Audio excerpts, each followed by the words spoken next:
can make a change to the world. We're reaching out for a soul that's kind of lost in the dark. Maybe I, maybe you can find the key to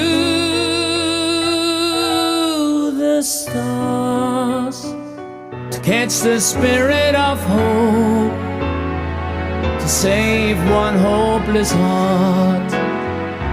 You look up to the sky with all those questions in mind. All you need is to hear the voice of your heart.